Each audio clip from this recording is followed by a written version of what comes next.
को तो कहते हैं सब कि दलित थे, वाल्मीकि जी भी दलित थे, जैसे भारत के प्रधानमंत्री भी ओबीसी हैं। ये वैसी ही बात है। अरे भाई तुम अपने से ओबीसी बन गए, फेक ओबीसी हो, झूठे ओबीसी हो। ऐसा ओबीसी कौन होगा जो सारा काम आरएसएस का कर रहा हो और ओबीसी के नाम पर कुछ न करे? अंगूठा किसने काटा था, ये सवाल हम पूछते हैं हिंदू राष्ट्र बनाने वालों से। वो किसने काटा था और किस बात पर काटा था? शिक्षा के लिए। यही तो एकलव्य का हाथ था।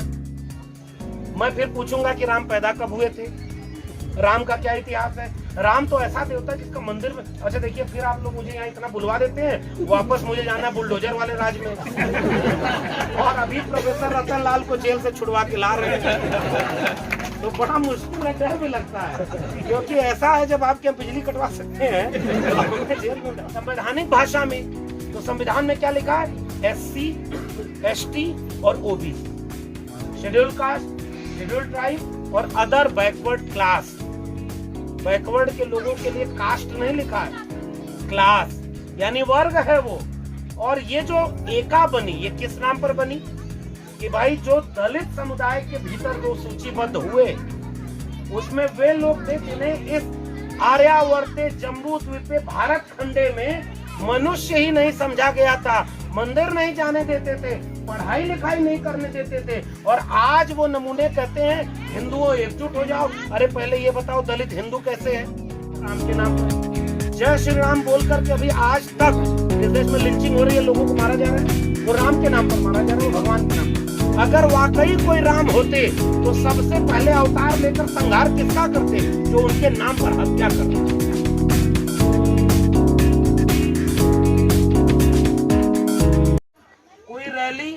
कोई सम्मेलन, कोई अधिवेशन आपने ऐसा देखा क्या जो बहुजनों के अलावा कोई करता हो?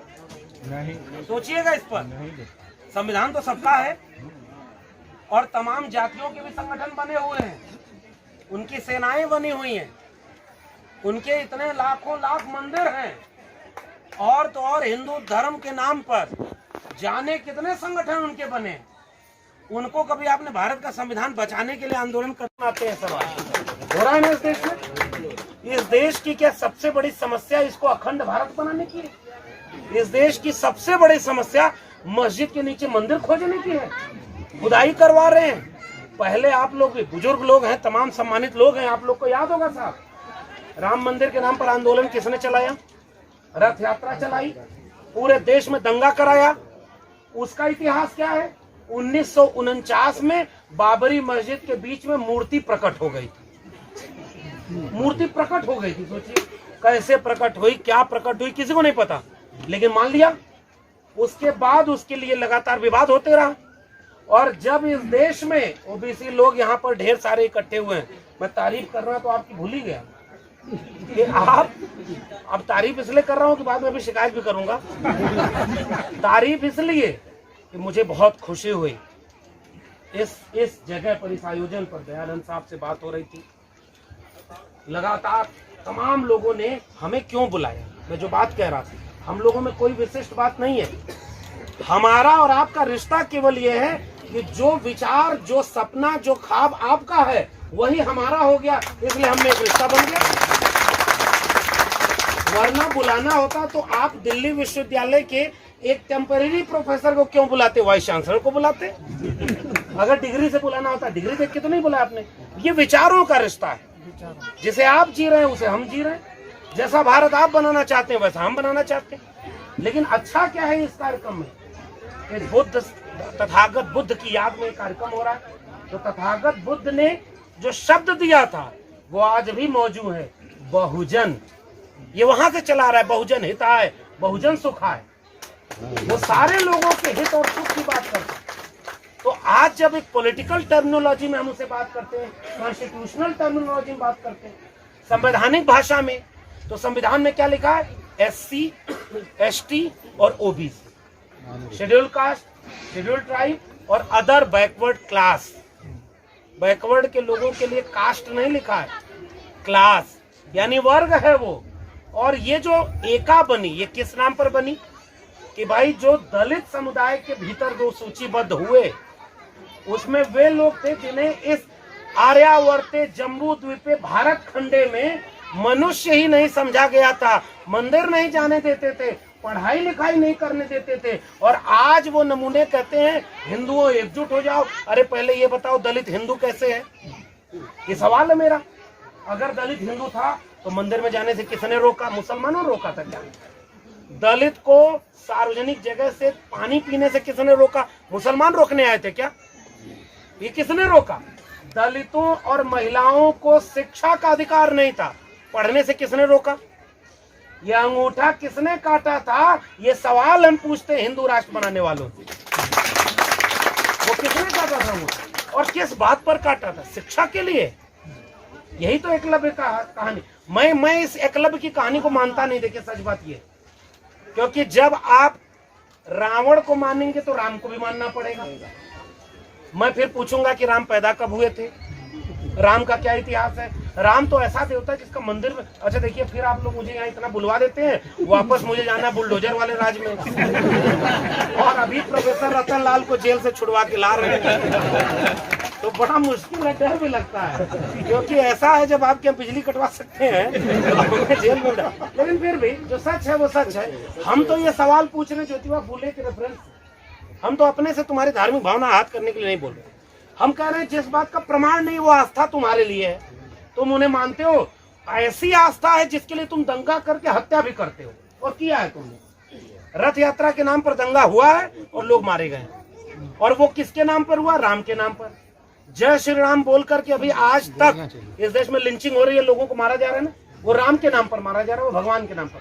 अगर वाकई कोई राम होते तो सबसे पहले अवतार लेकर संहार किसका करते? जो उनके नाम पर हत्या कर रहा है। ये मेरी बात है। भगवान किसी भी धर्म का अगर तुम मानते हो तो भगवानों ने कहीं हिंसा हत्या की बात की थी क्या? आप उनके नाम पर कर रहे हो। इसलिए मेरा सवाल है कि वो जो पूरी एका की बात थी, राम की बात, तो जब राम को मानेंगे तो आपको रावण को मानना पड़ेगा। इसलिए मैं तो एकलव्य को नहीं मानता, लेकिन हाँ, हम एकलव्य का इस्तेमाल क्यों करते हैं? क्योंकि तुमने कथा बनाई, तुमने महाभारत लिखा, तुमने लिखा किसी और कहने को तो कहते हैं सब कि दलित थे, वाल्मीकि जी भी दलित थे, जैसे भारत के प्रधानमंत्री भी ओबीसी हैं। ये वैसी ही बात है। अरे भाई तुम अपने से ओबीसी बन गए, फेक ओबीसी हो, झूठे ओबीसी हो। ऐसा ओबीसी कौन होगा जो सारा काम आरएसएस का कर रहा हो और ओबीसी के नाम पर कुछ न करे? मैं मध्य प्रदेश में खड़ा हूँ और मध्य प्रदेश के ओबीसी लोगों ने कल मध्य प्रदेश बंद किया था। ये हिंदू राष्ट्र वालों से पूछिए कि ओबीसी लोगों को क्यों अपना प्रदेश बंद करना पड़ा? क्योंकि उनका हक छीन रहे। 52% आबादी है ओबीसी की मध्य प्रदेश में, 52% आबादी। गणना कराई है तो बताओ ओबीसी हैं कहाँ? 14% रिजर्वेशन क्यों भाई? 50%, अच्छा 27% रिजर्वेशन देना था तो 27% रिजर्वेशन क्यों नहीं दिया मध्य प्रदेश में? क्योंकि उन्होंने कहा कि 50% की सीमा पार हो जाएगी, इसलिए मध्य प्रदेश में नहीं देंगे। आप लोग मध्य प्रदेश वाले जानते हैं, कोर्ट का आर्डर आया है, उसके खिलाफ आंदोलन हुआ है। अब एक बात सोचिए, अगर इस प्रदेश के 52% ओबीसी यानी आधी आबादी आपकी है, आप एक बार सड़क पर उतर कर उनसे पूछते कि तमिलनाडु इसी भारत का हिस्सा है कि नहीं जहां 69% रिजर्वेशन लागू है। ये आपका हक है भाई। इसी देश में एक राज्य में 69% रिजर्वेशन है और आपसे कह रहा है 50% से ऊपर नहीं देने देंगे। ये आपकी हकमारी हो रही है कि नहीं? और राज किसका? हिंदुओं का है। ये मुसलमान तो नहीं छीन रहा ना। इसलिए हम जब बात करते हैं तो मिथकों की बात इसीलिए कर रहे हैं कि अब अगर तुमने ये कहानी लिखी भी तो उस कहानी में तुमने जो दलित पात्र बनाया उसका अंगूठा कटवाया। हम तो उसी रेफरेंस से कर रहे हैं। तुम्हारे राम की कथा में हम नहीं मानते उस कथा को, हम तो इतिहास को मानते हैं। क्योंकि जब बात हो तथागत बुद्ध की तो मेरे लिए बुद्ध का मतलब प्रज्ञाशील और करुणा है, सत्य व विवेक है, तर्क व विज्ञान है। मैं बुद्ध को इतना ही समझता हूँ, इससे ज्यादा मुझे बुद्ध समझ में नहीं आते, लेकिन इतना समझ में आते हैं कि उनका मूल्य था सत्य और अहिंसा। उनका मूल्य प्रज्ञा बुद्धि का है, तर्क और विवेक का है। और उस बुद्ध के सामने आप कभी भी देखिए, ये अलग बात है कि आज बुद्धिस्टों की स्थिति क्या है, ये अलग बात है। संघ बना है आपका ना, बाबा साहब का बनाया हुआ संगठन है ना, बुद्धिस्ट महासभा। बाबा साहब ने ये सारे सपने देखे जिस समय आरएसएस बना 1925 में, उसके 1 साल पहले बाबा साहब ने एक और संगठन बनाया, समता सैनिक दल। यहाँ भी कुछ लोग हैं उसके। बाबा साहब का बनाए हुए तमाम संगठन, रिपब्लिक पार्टी ऑफ इंडिया से लेकर के तमाम संगठन, आज हम टुकड़ों में बिखरते गए और वो 1925 से एकजुट रहे, और आज देखिए पूरे देश में दंगा करा रहे, सारा संसाधन लूट रहे और पूरे देश पर राज कर रहे हैं। हम 90% लोग गुलाम की स्थिति में हो गए हैं और वो 10% लोग राज कर रहे हैं। इसकी एक बात तो यही है ना कि वो एकजुट रहे साहब। मैं इसका दूसरा पक्ष भी कहता हूँ, इसका अर्थ ये नहीं है कि वो बहुत महान लोग हैं, नहीं, उनका काम है लड़वाने का, वो काम आसान है। हमारा काम है जोड़ने का, जो काम मुश्किल होता है। इसलिए हमारी उनसे तुलना नहीं है। अभी 4 लोग यहाँ, इतने लोग शांति से बैठे हैं। किसी भी घर में, घर आप रहते हैं, 4 बर्तन रख दीजिए, आपस में टकराएगा, आवाज आएगी। यहाँ तो 4 अलग अलग समूह से लोग हैं। कोई दलित है, दलितों में सब दलित एक है क्या? कठिन सवाल है कि नहीं? शादी ब्याह होती है क्या? बाबा साहब सबसे ज्यादा किससे परेशान थे? महारों से। कड़वी सच्चाई है ना। तो इसी तरह से क्या हुआ कि सब आपस में लड़ते हैं और उनमें भी कहते हैं तुमसे बड़े दलित हम हैं, वैसे ओबीसी में है। अच्छा एक बात और, ओबीसी की बात है, मुझे ओबीसी लोग, मैं तो फिर से बहुत खुश हूँ और उन लोगों को बधाई दे रहा हूँ। ये ओबीसी समाज के लोग, तमाम लोग, कुर्मी, कोयरी, कुशवाहा, पटेल, यादव, तमाम कम्युनिटी के लोग आए हुए हैं।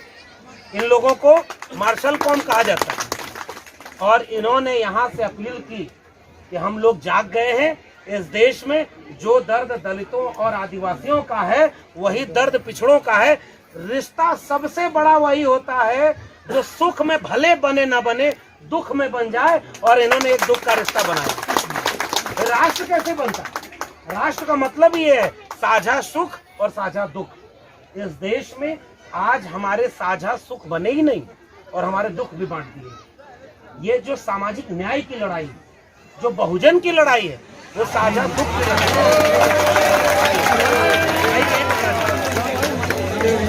लगा भैया माइक।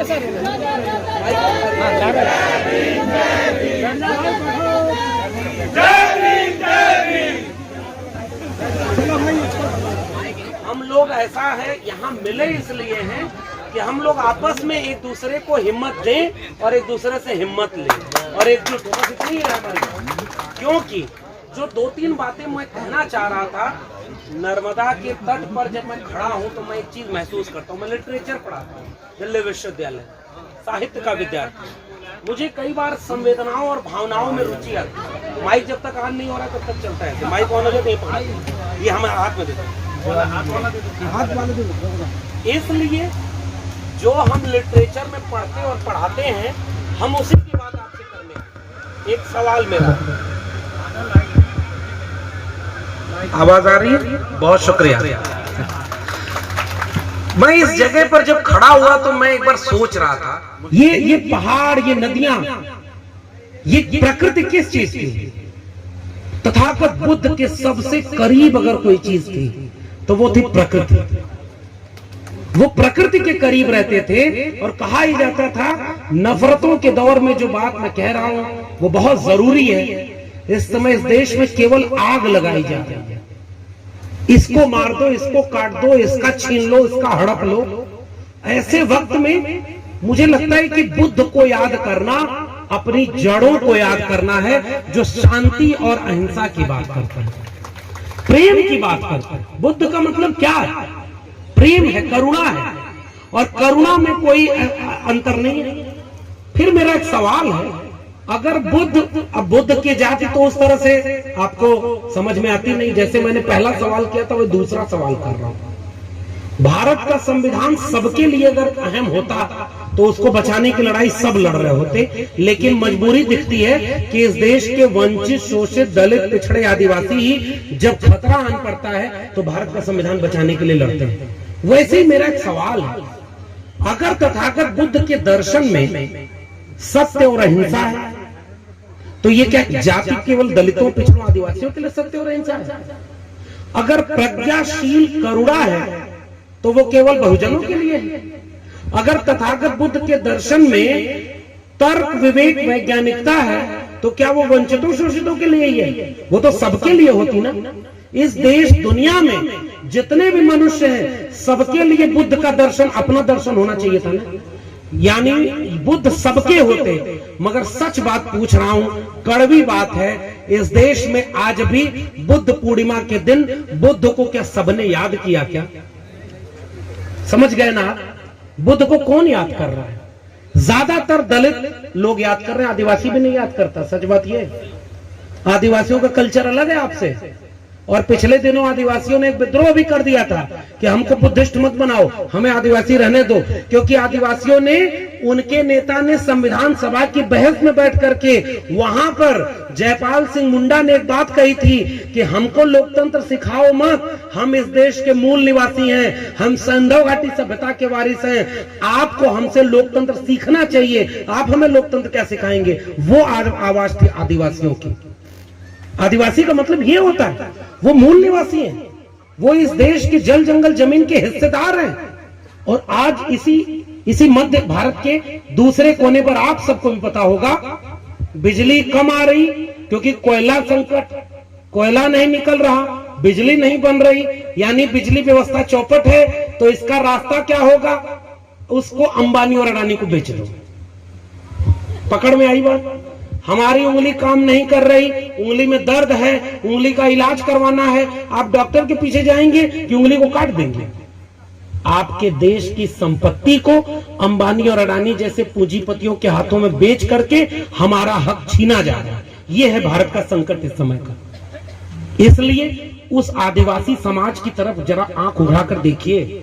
हम लोग मुट्ठी बांध करके कह तो लेते हैं एससी एसटी में दोनों एक है ना। अभी तो ओबीसी को तो जोड़ना है, आऊंगा ओबीसी पर, लेकिन एससी एसटी को तो आप एक कहते हैं ना। इस परिसर में आपके राज्य में भी ओबीसी शेड्यूल ट्राइब की जनजातियां होंगी, लेकिन हमारे कार्यक्रमों में आती हैं क्या? कम आती हैं या नहीं आती हैं? हमें तो विश्लेषण करना होगा ना। अगर आदिवासी हमारे साथ नहीं आ रहा तो हमें उनके पास भी जाना होगा ना, उन्हें भी तो अपने साथ लाना होगा ना। एक मिशन इसको जोड़िए कि जब एससी और एसटी की बात होती है तो आदिवासी कहां है?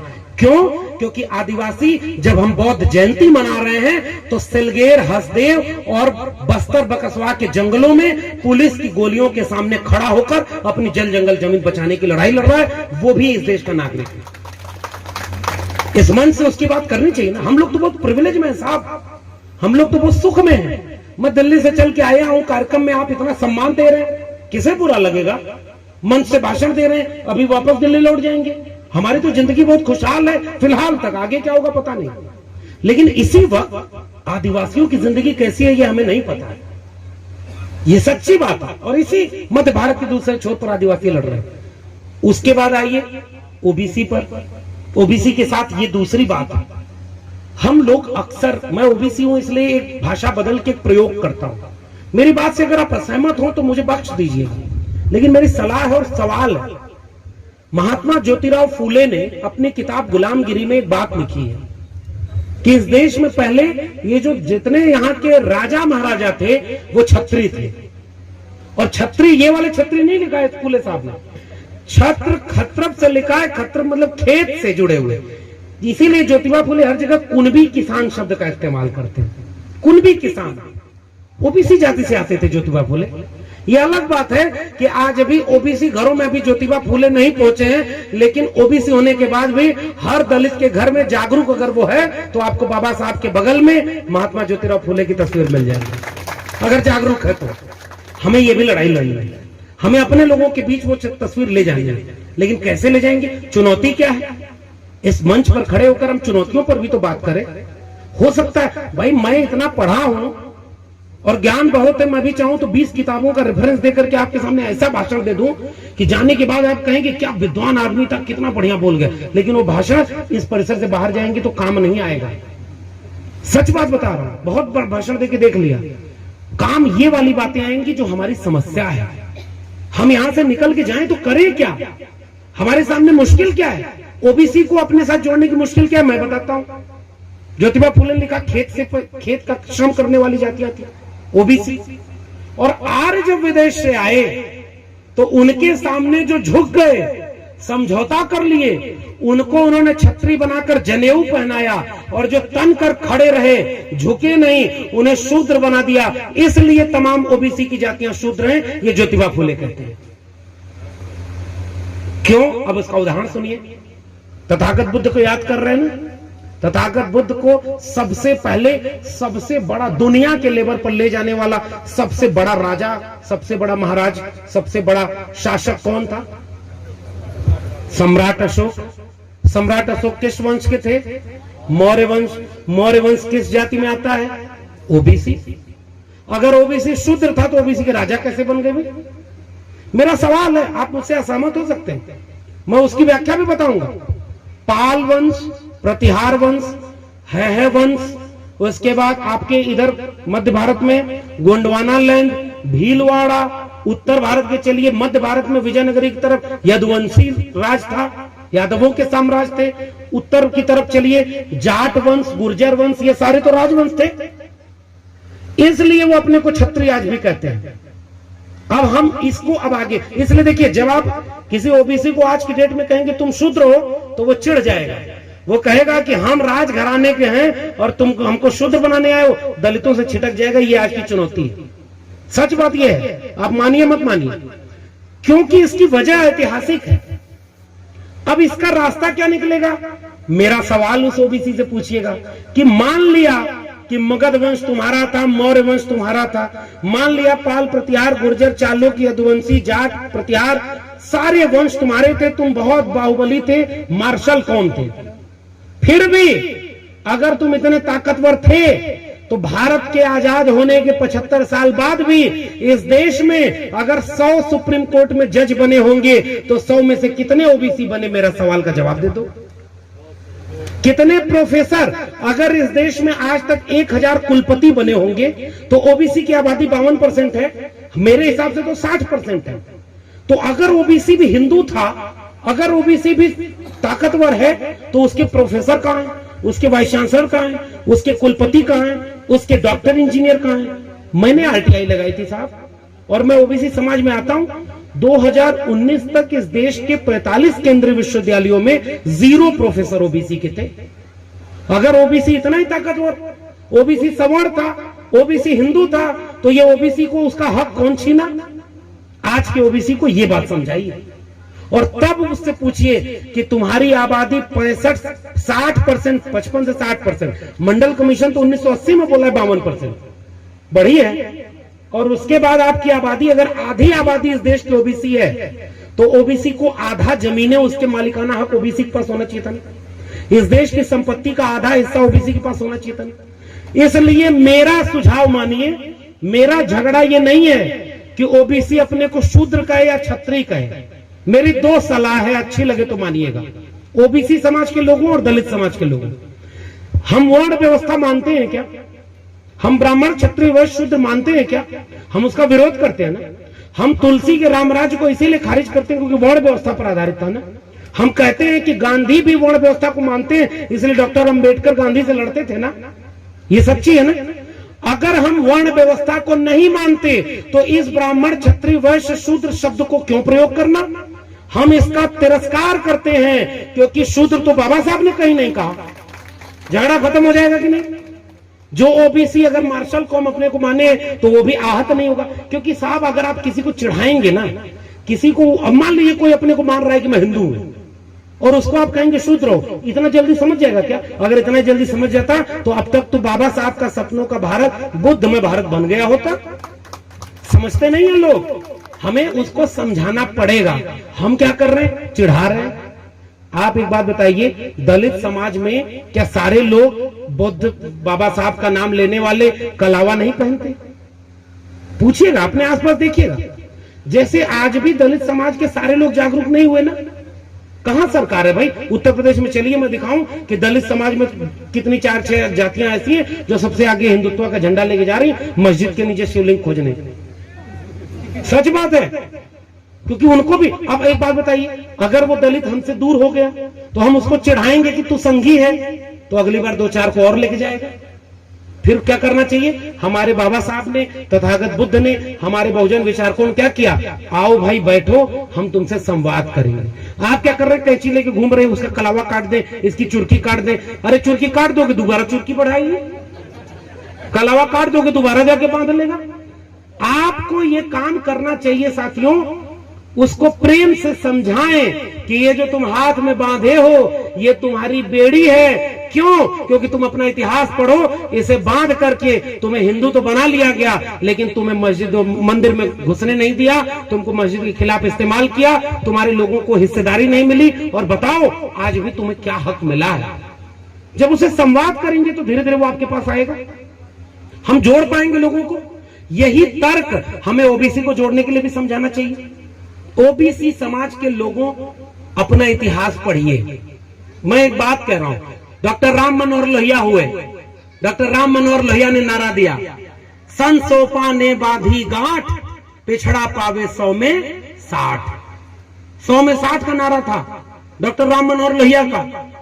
और उस नारे को आगे बढ़ा करके जो पिछड़े तबके तक शामिल था, मैं इतिहास बता रहा हूं और अब जोड़ रहा हूं, दलित और पिछड़े और आदिवासी एकजुट कैसे हैं, इसका इतिहास सुनिए। छत्रपति शाहू जी महाराज ओबीसी समाज से आते थे, कुर्मी समाज से थे, और वहां जाकर के उन्होंने 1902 में जाति जनगणना अपने दरबार में कराई और पाया कि 75 उच्च पदों में से 70-72 तो केवल ब्राह्मण बैठे हुए हैं।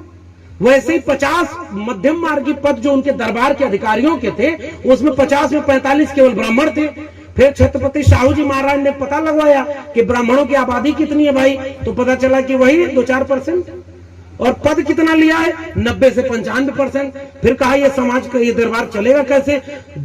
जुलाई 1902 में छत्रपति शाहू जी महाराज ने इस देश में आरक्षण लागू किया। 50% आरक्षण गैर ब्राह्मण जातियों को देने वाले नायक का नाम है छत्रपति शाहू जी महाराज। उसमें सब शामिल थे, गैर ब्राह्मण आरक्षण था, यानी ओबीसी, एससी, एसटी सबको वो मिला था मौका, आरक्षण सबको मिला ना। दूसरा इतिहास, एक बहुत गंभीर बात बता रहा हूं, चूंकि वक्त बहुत कम है इसलिए 2-4 बातें कह के आपसे विदा लूंगा। 1930 में बिहार में एक संघ बना, त्रिवेणी संघ, और त्रिवेणी संघ के 3 नेता थे और तीनों ओबीसी थे, यादव, कुर्मी, कोयरी। यहां भी तमाम लोग आए हुए हैं, उस संगठनों के तमाम लोग आए हुए हैं। तीनों नेता ओबीसी थे। नाम क्या रखा? त्रिवेणी संघ। त्रिवेणी संघ बना करके जब वो काम करने गए तो उन्होंने उस नारा क्या दिया, ध्यान से समझिएगा, पुनर्जन्म और भाग्यवाद, इनसे निकला ब्राह्मणवाद। ओबीसी लोग ये नारा दे रहे हैं 1930 में। आप भी चिढ़ाते हैं, जो यहां वाले नहीं चिढ़ाते होंगे, मैं तो एक बात कह रहा हूं, जो आप चिढ़ाते हैं कि ओबीसी जिस दिन जाग जाए उस दिन क्रांति हो जाएगी। अरे मैं एक बात कहता हूं, ओबीसी अगर जिस दिन सांप्रदायिक हो गया, इस देश में हिंसा से कोई रोक पाएगा? हर दूसरा आदमी ओबीसी है। इसका मतलब क्या है? हर ओबीसी सांप्रदायिक नहीं है। कुछ ओबीसी आपके साथ हैं, इस मंच पर बैठे हुए, यहां बैठे हुए, ये बैनर लगा हुआ है, एका बन गई है हमारी, इसे बस आगे बढ़ाना है। और ये एका अतीत में भी थी, वो मैं आपको बता रहा हूं। 1930 में त्रिवेणी संघ ने नारा दिया, पुनर्जन्म और भाग्यवाद, इनसे निकला ब्राह्मणवाद।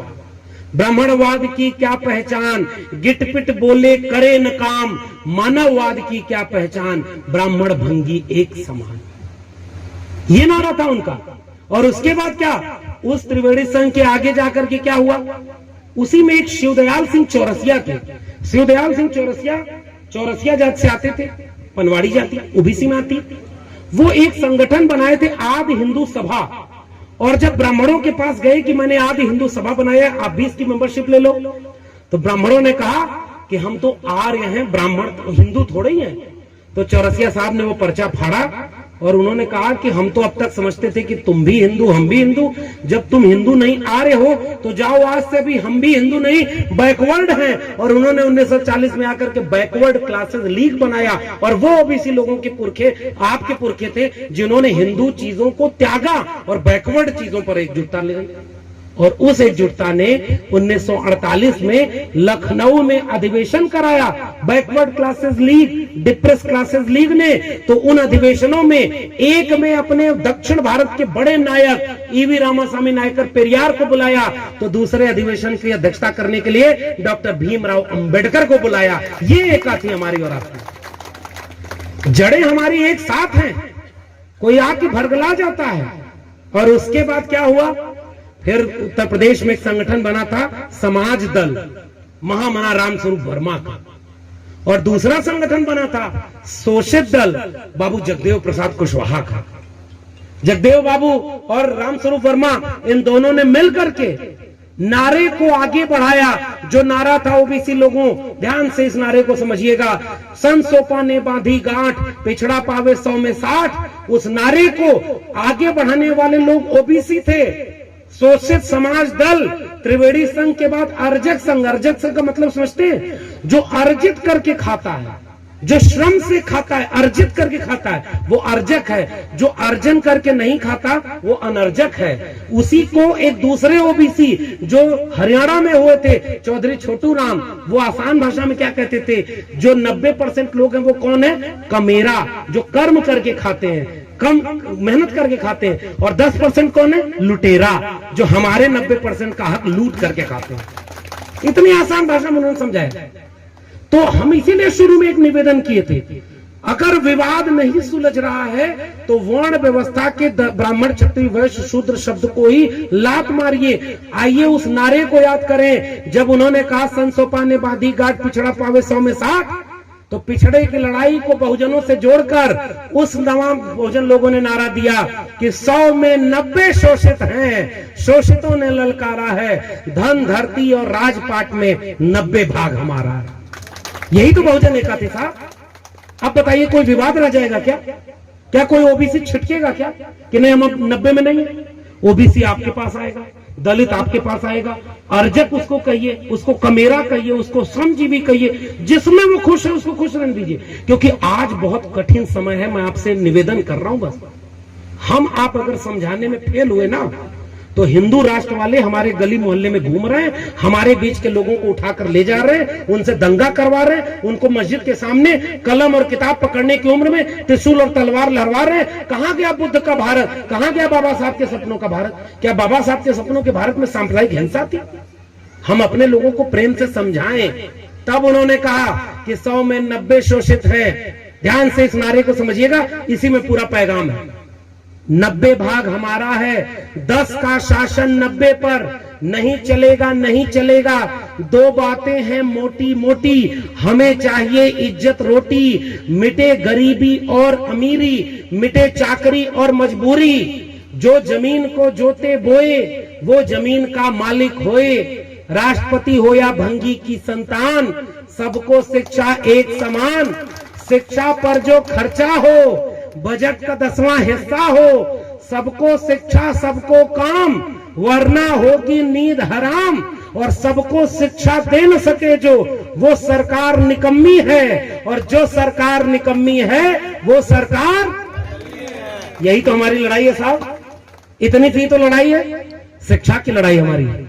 मैं विश्वविद्यालय में पढ़ाता हूं, मैं जानता हूं कि तथागत बुद्ध की बुद्ध वंदना आपके सामने हुई, नहीं समझ में आई होगी, लेकिन हमारी श्रद्धा हम सर झुका के बोलते हैं। इसी तरह से अगर हमारे सामने चुनौती है कि बाबा साहब की बात इतनी आसान भाषा में अगर हम लोगों तक नहीं पहुंचा पा रहे, तो गलती हमारी है। हमें लोगों को जोड़ना होगा, हमें लोगों को एकजुट करना होगा, उनको उनकी भाषा में समझाना होगा कि इस शिक्षा की लड़ाई में जिस समय इस देश में आंदोलन होना चाहिए स्कूल कॉलेज और विश्वविद्यालय बनाने का, उस समय इस देश में मंदिर और मस्जिद के नाम पे आंदोलन हो रहा है। मस्जिद के नीचे से खुदाई करवा रहे हो कि शिवलिंग है, कुतुब मीनार के नीचे शिव मंदिर है, ताजमहल के नीचे तेजो मंदिर है। तो हम एक बात कहते हैं कि अगर खुदाई करवा रहे हो तो थोड़ा गहरी खुदवाना, हो सकता है उन सब के नीचे तथागत बुद्ध की कोई मूर्ति निकल जाए। भाई देखो, हम खुदाई उदाई के पक्ष में नहीं है, जो जहां जैसे रहने दो ना भाई। अरे उनके बच्चों की शिक्षा बर्बाद हो रही है, दंगाई बनाया जा रहा है। शिक्षा के लिए लड़ो, आओ लड़ाई लड़ते हैं। स्कूल आपके यहाँ बर्बाद हो गए कि नहीं, हमको बताइए। सारे सरकारी स्कूल बर्बाद हो गए, वहां पढ़ाई नहीं हो रही, लाख रुपए फीस हो गई, नई शिक्षा नीति लागू हो गई है। शिक्षा में जिसके, अभी एक बच्ची आई थी हमसे मिलने, कि हमें आगे पढ़ाई करनी है। क्यों भाई दिल्ली जाना है? क्योंकि पता है कि दिल्ली विश्वविद्यालय एक बड़ा विश्वविद्यालय है, सरकारी विश्वविद्यालय, वहां से पढ़ेंगे तो आगे फ्यूचर होगा। कितने बच्चे ये सपना देख पाते हैं? इस सपने की कीमत समझिए। हम भी आजमगढ़ के एक इलाके में ऐसे ही गाय भैंस चराया करते थे, इलाहाबाद यूनिवर्सिटी टॉप किया तो हमारे प्रोफेसर, जाति क्या होती है देखिए, पंडित जी हमको पढ़ाते थे, लेकिन जब टॉप कर गए तो कह रहे हैं अहिरों के बच्चे गाय भैंस चराना छोड़ करके यूनिवर्सिटी टॉप करने लगे तो हमारे बच्चों का क्या होगा? उनकी चिंता देख रहे हैं। ओबीसी के लोगों जाति ये होती है। कर्पूरी ठाकुर नाई समाज से आते थे, बिहार के मुख्यमंत्री थे, और उसी दौर में उत्तर प्रदेश के मुख्यमंत्री थे राम नरेश यादव। और दिल्ली में बैठकर नारा आपको अपमानित करने के लिए क्या लगाया? दिल्ली से चमड़ा भेजा संदेश, बार बनावे कर्पूरी और भैंस चरावे राम नरेश। अगर ओबीसी हिंदू था तो ओबीसी का अपमान किसने किया रे भाई? मुसलमानों ने किया, दलितों ने किया? ये सारे उन लोगों ने किया जो अपनी किताबों में लिखते हैं कि हम मुख से पैदा हुए थे, हम भुजाओं से पैदा हुए थे। नहीं तो ये नारा, ओबीसी का अपमान किसने किया? अभी उत्तर प्रदेश में एक मुख्यमंत्री थे, जब उनकी कुर्सी चली गई तो उनके घर को गंगा जल से धुलवाया। किसने धुलवाया?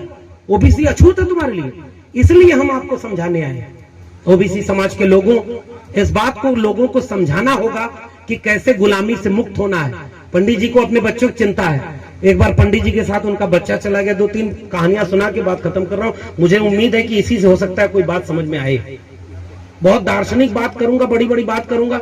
एक बार अवध का किसान आंदोलन हो रहा था साहब। अवध के किसान आंदोलन में 2 लोगों को बुलाया गया, एक गांधी को बुलाया गया था। गांधी से हमारी तमाम असहमतियां हैं, बाबा साहब ने सब बता दिया है गांधी की दिक्कत क्या थी। लेकिन बात यह है कि जो गांधी को गोली मारने वाले हैं, सबसे ज्यादा दिक्कत तो हमें उनसे है जो आज इसे हिंदू राष्ट्र बनाने वाले। हमारे बाबा साहब ने गांधी से असहमत होने के बाद भी जान नहीं ली, पूना पैक्ट कर लिया कि उनकी जान बची रहे, और आज इस देश में हिंदू बनाने वाले वो हैं जो गांधी को गोली मारे हैं। उनमें और उनमें अंतर है ये। तो वहां गांधी को बुलाया, टैगोर को बुलाया। टैगोर को पता है, दाढ़ी रखते थे, सफेद कपड़ा पहनते थे, बहुत विद्वान आदमी थे। किसानों का सम्मेलन हो रहा था, दोनों भाषण देके चले गए।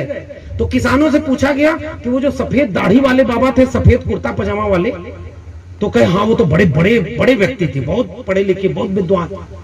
तो कहा कि क्या बोले? तो कहे नहीं, पहले पूछे कैसा बोले? तो कहा बहुत अच्छा बोले। कहे क्या बोले? कहे इतना बड़ा आदमी बोलेगा तो कुछ समझ में आएगा। उसके बाद फिर पूछे कि अच्छा ये जो गांधी है, गांधी की एक ताकत थी, गांधी की ताकत पे तो बात करनी चाहिए ना। कहा कि ये धोती वाला जो बाबा था ये कैसा बोला? तो कहा ये तो अपनी तरह दिख रहा था, हमारी भाषा में बोल रहा था, ये बात ये बात ये बात यही उसने बोला है। ये फर्क है टैगोर और गांधी में। टैगोर उनकी भाषा में नहीं बात कर रहे थे, गांधी उनकी भाषा में बात कर रहे थे। जैसे बाबा साहब हमारी भाषा में बात करके गए, उससे भी बड़ा इतिहास ये है कि तथागत बुद्ध आम जनता की भाषा में बोल करके और लिखवा कर गए हैं, वो भाषा जो आज तक पढ़ी नहीं जा पा रही है, जितना ग्रंथ पाली और प्राकृत में तथागत बुद्ध के उपदेशों का लिख दिया गया, वो जनता की भाषा थी। इसलिए निवेदन मेरा है, हमें ऐसी भाषा चुननी है साथियों जिससे हम लोगों को जोड़ पाए, हम लोगों को एक पास ले आ पाए।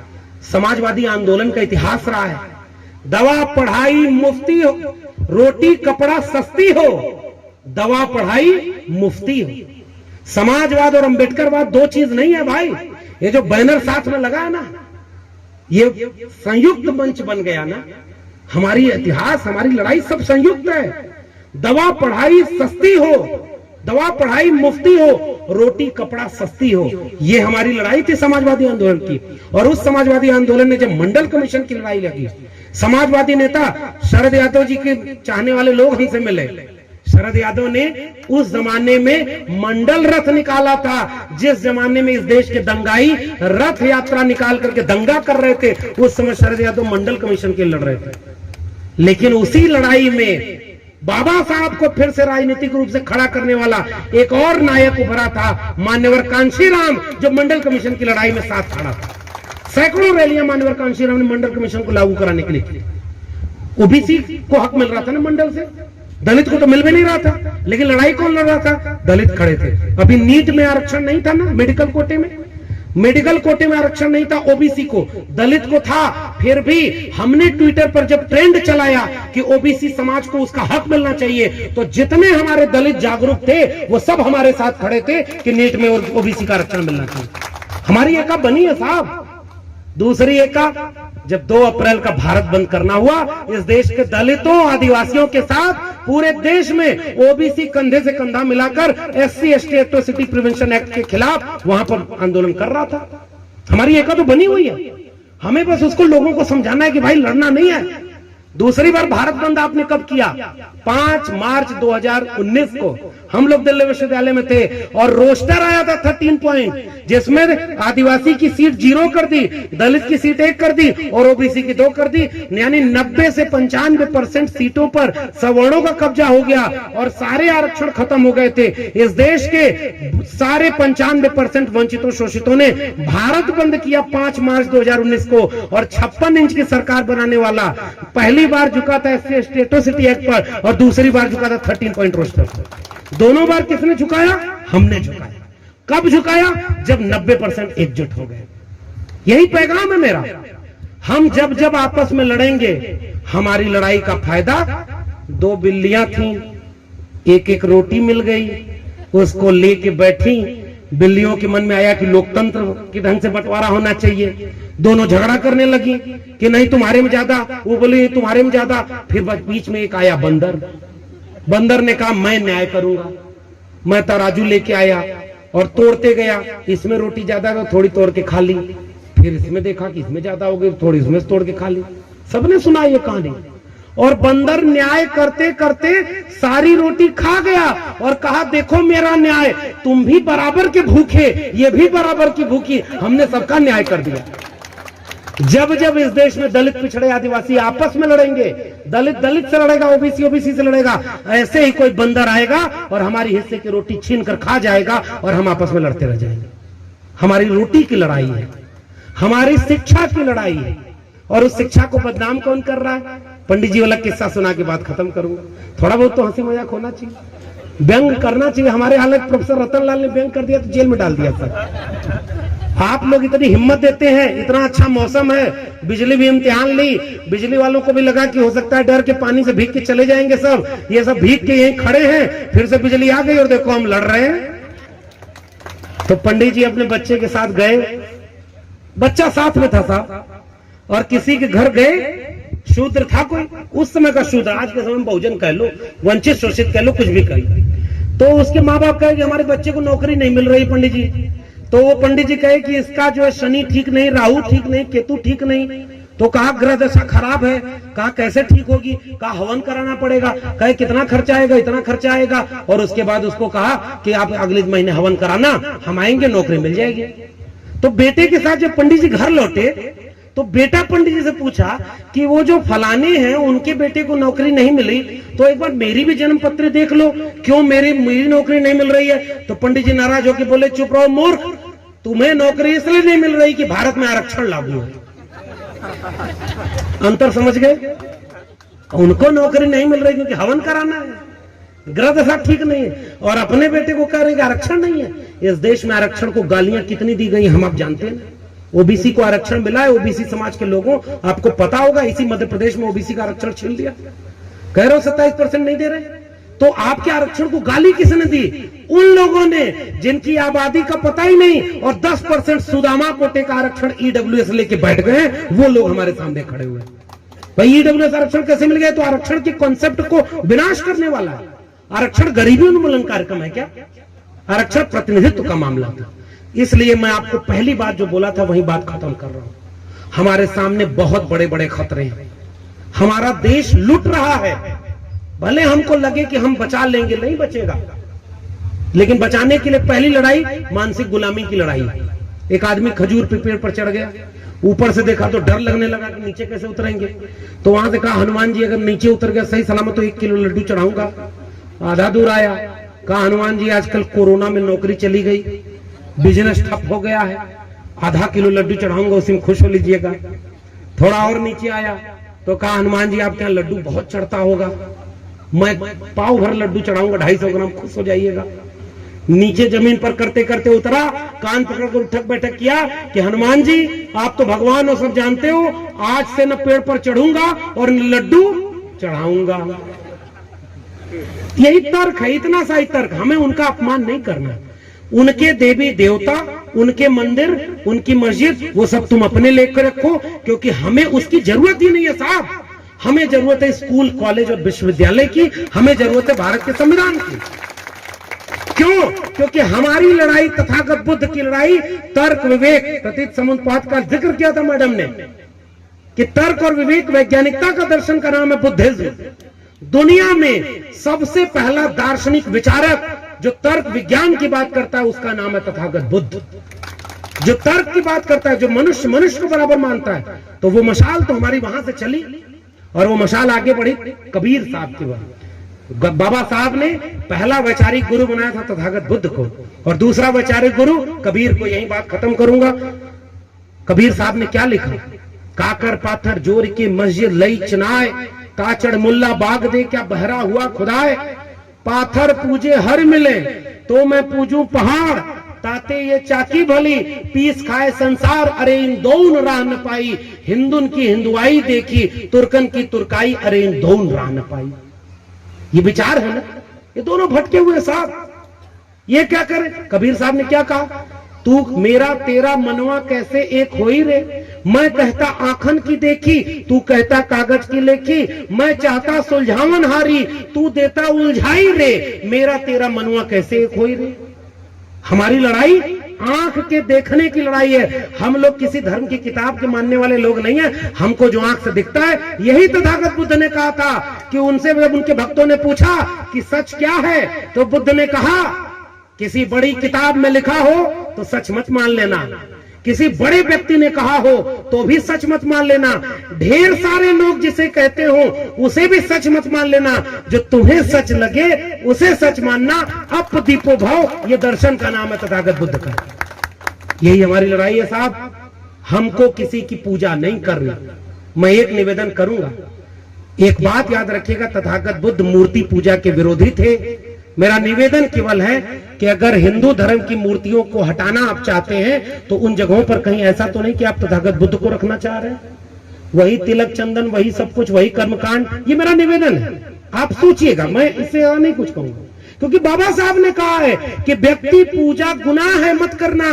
मुझे मूर्तियों और तस्वीरों में मत ढूंढना। मैं मिलूंगा तो अपनी किताबों में मिलूंगा, विचारों में मिलूंगा और संघर्ष की लड़ाइयों में मिलूंगा। हमें सजग रहना है भाई, और धर्म को लेकर के हमें कोई टिप्पणी ऐसे नहीं करनी है जैसे प्रोफेसर रतनलाल को जेल में डाला। हम उनकी निंदा करते हैं क्योंकि भाई वो तो बहाना खोज रहे हैं। अगर आपको शिकायत करनी है तो हमारे पुरखों ने इतना उनकी मुखालफत कर दी है कि आप अपने मुंह से फेसबुक और ट्विटर पर मत लिखा करिए, चौराहे पर मत बोला करिए। उनको अगर आपको समझाना है तो कोई किताब लेकर जाइए, उसको भेंट कर दीजिए कि ज्योतिबा फूले ने क्या लिखा है पढ़ लो, डॉक्टर अंबेडकर ने क्या लिखा है पढ़ लो, हिंदू बनाम हिंदू में राम मनोहर लोहिया ने क्या लिखा है पढ़ लो, और उनको उनके संदर्भ में समझाइए। बात आप तक नहीं आएगी। जिनको विरोध करना है वो फूले, अंबेडकर, पेरियार और लोहिया का करें। इसलिए बच के प्रेम मोहब्बत से हमें लोगों को समझाना है। और उस समय केवल बुद्ध जयंती के दिन मैं एक कविता पढ़ना चाहता हूं, और मैं इसीलिए कविता पढ़ना चाहता हूं क्योंकि मैं चाहता हूं कि इस बात को लोग समझें कि हमारे पुरखों ने कैसे लड़ाइयां लड़ी।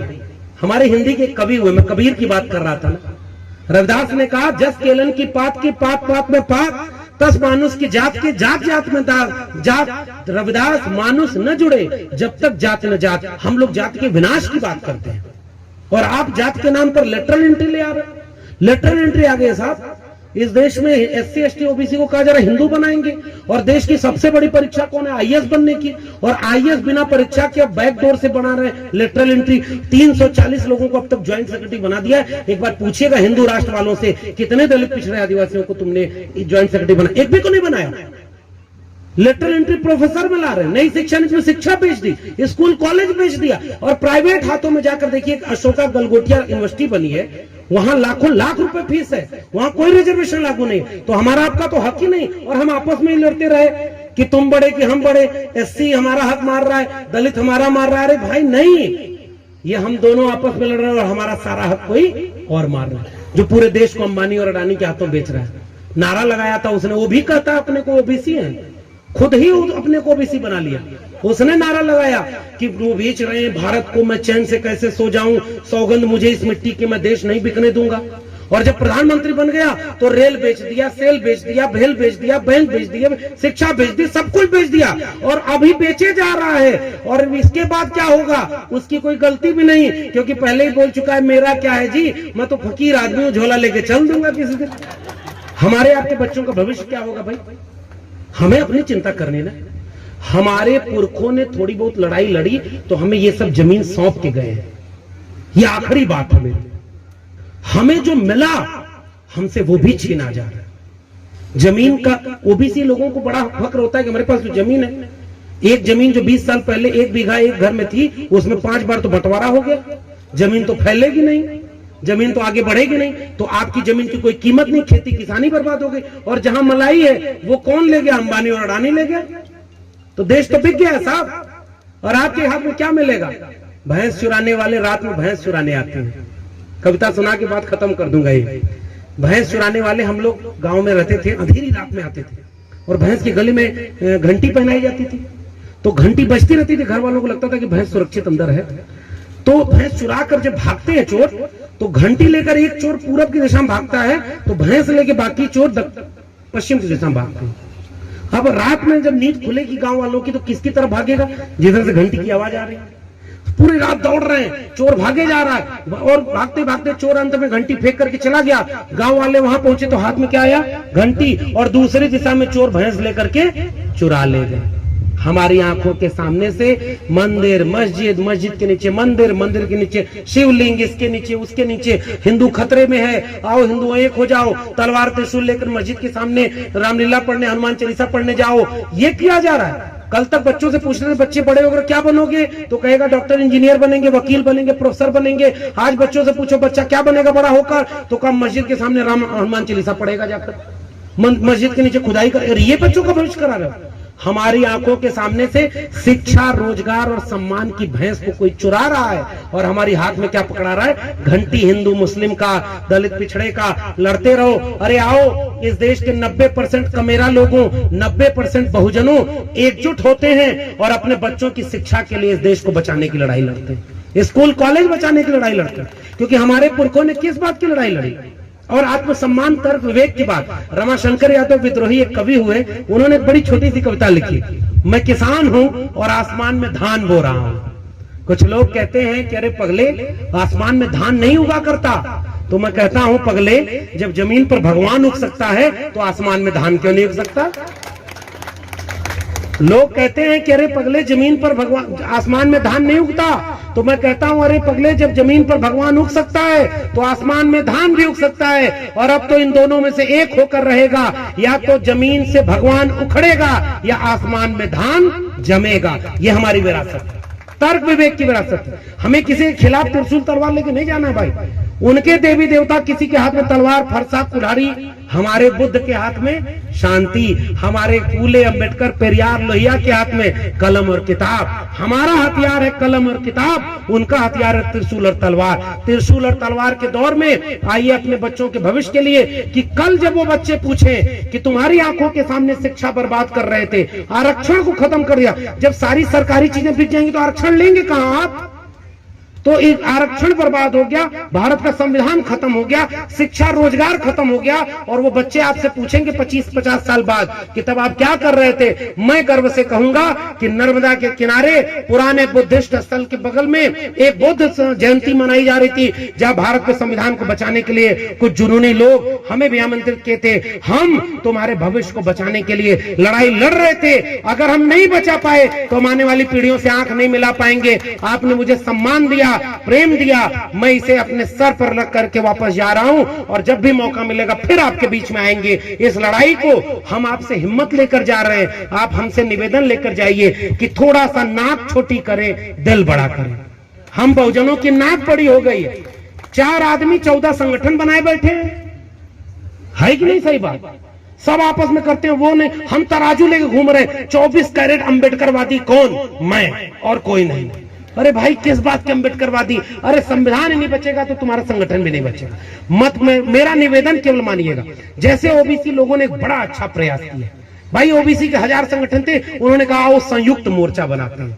अब एक बहुजनों, चलो दलितों, पिछड़ों, आदिवासियों का एक संयुक्त मोर्चा बनाओ और लड़ो लड़ाई, पढ़ो पढ़ाई, और इस देश के संविधान को बचाने के लिए हर मोहल्ले में संघ की शाखाएं तथागत बुद्ध की लगे।